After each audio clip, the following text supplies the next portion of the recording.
एक लक्षात ठेवा, फुलांच्या पायघड्यावरून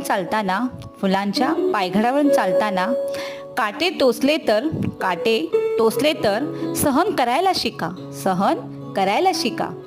काट्यांना फक्त टोचणं माहीत असते, वेदना कळत नसतात. अरे या रस्त्याने चालायचं असेल तर तुम्ही तुमचे पाय एवढे मजबूत करा की एक दिवस काटे तुम्हाला सांगतील आइए वेलकम सुस्वागतम.